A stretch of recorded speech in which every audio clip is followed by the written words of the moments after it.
Welcome to the soap opera of the stars for June now, 3rd of June to the 9th of June. As always, I'd like to begin with sharing I'm not an astrologer, I'm not a human design expert. I use astrology and human design both for myself as well as with my clients in my intuitive energy practice. And I've worked for about 14 years with that intuitive ability and 1,000 people. And in the last couple of years, where I have been using astrology and human design, I've definitely found that it helps to inform in terms of how we need to look at ourselves and what we need to understand about the general themes that are influencing our lives right now. The whole point of sharing these as stories is to make them a little lighter, to make them a little more fun, and to really look at what are the themes that they are bringing up. The reason why I share them at the end of the week instead of at the beginning is because I feel rather than use it as a predictive tool, it is better to use it as a tool for self-growth, personal development, and to really look back at how these themes have impacted us, what are the questions that need answering, and how we need to move forward in life or go deeper in terms of our self-work. I do share on Instagram a general theme for the week, short videos, which is at the beginning of the week. So you're welcome to look at that and then to use these more from the perspective of how has this impacted me and what can I do with it going forward. So let's begin with the stories. The sun is a little perplexed. He just had another dream. Except that firstly, the sun doesn't really dream in the way we do. And secondly, it felt like he was having a real conversation with Neptune. But there was no sign of Neptune around him. So what was this, if not a dream? Had Neptune come up with some new form of communication and was testing it out without consent? Wouldn't put it past him, the sun grumbled, rubbing his forehead. His mind felt a little wrung out. As he emerged into the halls of Gemini, he thinks back to what he can remember about the conversation and is a little startled to realize he's drawing a blank. He hurries to his meeting with Chiron, not wanting to keep him waiting, and appears slightly out of sorts. Chiron, while noticing everything, chooses to say nothing and begins with a preamble to how this is a trial session, Sun had discussed with him while in Taurus, and drones on about setting the expectations, all of which the Sun zones out from as his head begins to pound. He comes back to Chiron, asking him if he was all right, and whether he was feeling well, and should Chiron call one of Mercury's helpers, and so on. Sun readjusts himself, realizing he seems to have had some kind of blackout. You seem to be in shock, says Chiron, looking even more worried. What's happening? The Sun shakes his head as if to clear it and manages to say, I dreamt of Neptune. Ah, says Chiron knowingly. I see. What do you know about this? Well, for one, says Chiron, you will feel fine as soon as you stop trying to hold on to the dream or whatever transpired in it. Your symptoms are indicative of your trying to hold on to it. As soon as he said that, Sun felt his brain relax and a sudden whoosh of energy and memory. Chiron continues, the thing with Neptune opening up a channel of learning is that if you resist and fear it, it will tend to make you feel paralyzed and numb. On the other hand, if you deny it and think of it as a hallucination, you might find yourself being more aggressive than usual. So best to just let it be, not try and rationalize. But I now remember everything, Sun says. I was standing in a corridor full of doors, and I knew those doors were choices I could make in terms of how I spend my time here in the House of Gemini. And just as I was debating what door to open, one just came open for me. I stepped into it, but there was darkness. And as much as I tried to shine my light, I couldn't. After a point, I felt like my light had just died out altogether, and I was beginning to feel claustrophobic and panicky. That's when I saw blue light, and I felt Neptune speaking in my ear and saying, there is no wrong path. Sometimes the wrong path is the only path, because if you weren't to learn the lessons on this path, you could not fulfill your destiny. But this did not comfort me, says the sun, as if feeling the pain all over again and remembering that Satan had cursed him 2 weeks ago with a very similar sort of outcome. He continues, I was feeling so helpless and scared that I was no longer me. I tried to reach out to the blue light, but it sort of retreated to just out of reach. And this happened a few times till I started feeling it was mocking me. I went to grab it, punch it, something, just so I could feel something in this dark void that I was in, but it kept going out of reach. And I could hear Neptune again, this chilly sort of whisper saying, will hurting another really make you feel better? I don't want to hurt anyone, I said, says Sun, looking miserable. But Neptune responded with, of course you do, Sun. And suddenly there was a blinding light and fire everywhere and everything getting torched. I was in space and I was witnessing another sun collapse. And while I could not feel it, I could sense the scorching and destruction and the darkness, even though it was also bright. And that blue light kept floating in front of me, out of my reach. When I focused on it though, I felt some sort of peace. And when I didn't, it was raging mayhem, as if I could actually feel the pain being inflicted by that other sun. And as suddenly as this other sun came into view, I was now back to being myself, but I was also looking at myself as if from a spacecraft. And I could suddenly see the incredible balance and harmony in our little area of the universe. How the earth and the moon were at a perfect distance, how we all were in this beautiful dance with each other, swirling and twirling in perfect harmony. And I suddenly could see how I was at my best. I wasn't trying to shine, like in the dark room where my light couldn't come on. I was just me. I was just being myself. My best self. I was just shining. I could also see how different this was. I remembered the most ancient of memories when I was assigned this piece of sky and asked to set it up in my way, and how I did things differently because that's what felt right to me in that moment. And then how all of this beauty unfolded. I remembered how at that time I had this intense faith, this intense knowing that I had to follow my heart and be patient and let things unfold. That's a lot of dreaming, says Chiron. Indeed, says Sun, looking like he had some of his color back. And I think I know what it was trying to say to me. Which is, says Chiron gently, I think I've been feeling kind of peevish lately. It's something that gets triggered every year as I pass through Aries and Taurus, and I just see humanity taking everything for granted and somehow staying the same through the cycles. And I tend to shine brighter and brighter, and Gemini really winds me up. It's only when I get into Cancer that I start to relax a little. This time was a little more intense, and I was beginning to wish things were different. My conversation with Saturn was kind of explosive. Jupiter and I had a moment. Pluto is being remarkably unreasonable, and I've just been feeling like I want a do-over. And he paused. And, said Chiron, not wanting to lose this precious moment. And, sighed Sun, I guess I need to readjust my timeline. It's been eons for me, and yet here we are, with this being the only galaxy where a school for spiritual development exists throughout the universe, and I'm in charge. It's a responsibility that is humbling and yet can feel like a lot of pressure. And when I feel the stress, I feel everything's going too slow and I need to amp things up.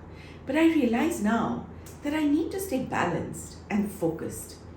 These cycles take time. I need to breathe. And so Chiron leaves the Sun feeling a little drained, but far more peaceful, and feels amused at how Neptune did the real therapy. Sometimes all it needs is being able to express in a safe space. The thinking was quite clearly already done, Chiron muses. Back in Taurus, Mercury and Uranus are happy with a job well done on having completed their book. But it was a brutal process given the amount of working together it needed.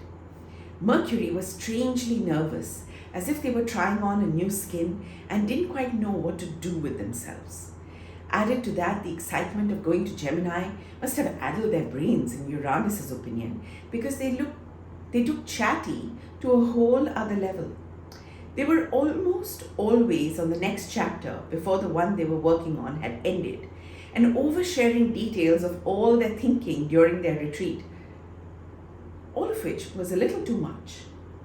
And then, when they were asked to hold those thoughts, they went all silent and weird and insisted they were blank, but not sulky. It felt infuriating, thought Uranus. Not that I'm the epitome of gracious communication, echoing what was happening in Mercury's mind, but I have learned a thing or two about the impact of good timing, thinks Uranus. Thinking back to the long conversation they'd had with Mercury on how change was a constant and therefore coping mechanisms to deal with the change are so important, one of them being waiting to achieve clarity and acting from that insight when opportunities line up. They had concluded that a lot of the pain from change comes from not being able to give oneself the time to process, either due to anxiety of the uncertainty or anger at having to change in the first place. And Mercury's behavior was a case in point, thought Uranus. As all of this was going on, the house of Leo was welcoming a special guest, Venus. For one, they just thought she had such fine taste in everything. It was a pleasure to have her around. More importantly, she was going to be spending a really long time with them, which was exciting. The stylists were particularly excited and drooling at all the new fashion statements they were going to make while she was around. Venus was not so much happy as she was peaceful. A lot has been happening in the last few months and she was beginning to get used to the movement. She was delighted she would be getting to spend more time in Leo this time. She really did love all the preening and attention and all the shiny ways in which Leo expressed itself. But she was also planning to indulge in some vacation time here, and that made her feel curious in an excited sort of way at how it would pan out. Her decision to write a memoir was only getting stronger by the day, and she knew that Leo was a good place for her to feel the clarity she needed and the confidence to express. She was pleasantly surprised when she found a gift waiting for her. The Sun had found her journals in Gemini and sent a beautifully bound copy, compiling all of them for her. She squealed in delight, given how thoughtful and apt it was, and in that moment felt very loved. In her catch-up with Jupiter, Nonna and Shauna, she joyfully shares this and finds their responses quite supportive, especially that of Jupiter. I'm actually feeling quite inspired by you and Mars, he says grandly, making Venus wonder whether there is anything he doesn't say grandly. I think you're both doing an excellent job deciding to share your message. And Venus saw the tiniest shadow flit past his eyes. You will be heard, said Nonna, sounding prophetic, and then clarifies quickly. What I mean is that you are placed to express yourself well right now, and with all that you've been through. And no better place than Leo to do it from, said Shauna with dark glasses on, making Venus giggle at his eccentricities. Shauna, of course, thought she was giggling at what he said and went on to expand how the past is a place of great power when one can look at it objectively and how he saw that to be a good omen for the project. Venus thanked them all as graciously as only Venus could and promised to keep them informed with what was happening. She held on to Jupiter's virtual sleeve though and asked if he would stay back a bit. He agreed, only if she accompanied him to their next visit, which included Mars and Pluto.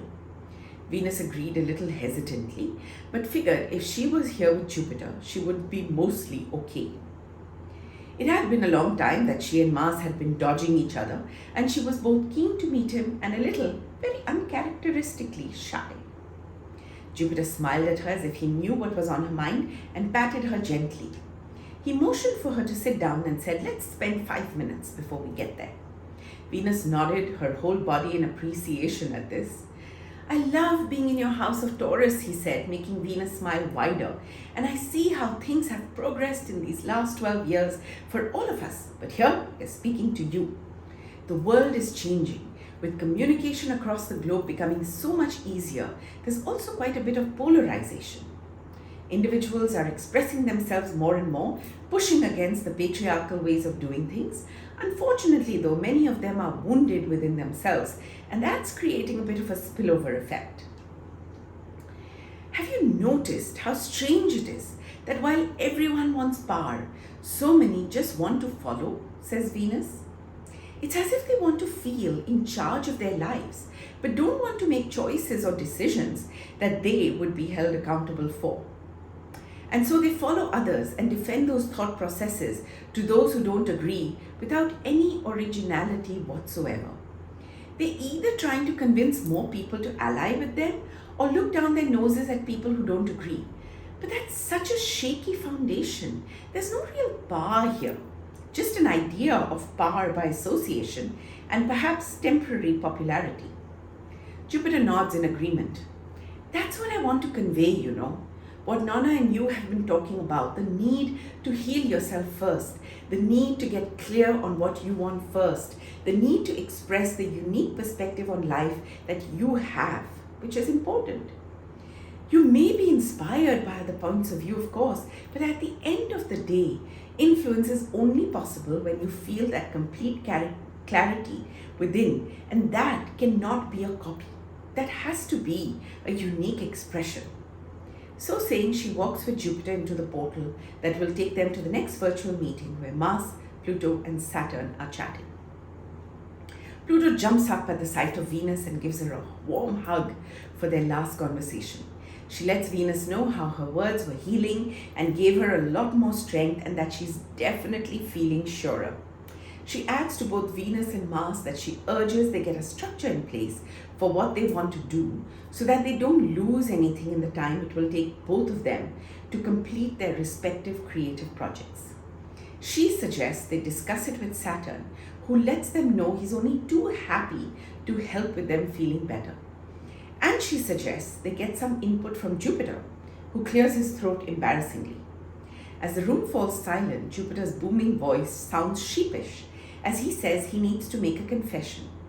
He's been thinking of a creative project himself, but hasn't said anything because Venus and Mars may think he's trying to imitate them, and he isn't. He's beginning to feel the need to express creatively as well, especially in Taurus, which just makes things grow and multiply within one.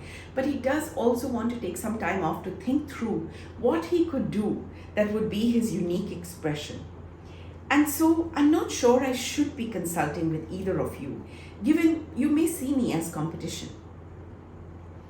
Venus understands why that shadow on Jupiter's face when they were speaking earlier. Well, they all agree to think about it and rendezvous later. Pluto also returns a little pensive, wondering whether she should take her own advice about structure, and if that manages her anxiety, maybe say yes to Mars, who has clearly not lost his enthusiasm to work with her. As all of this transpires, the moon has called a conference of her own. She's shining bright and has a lot to say to everyone.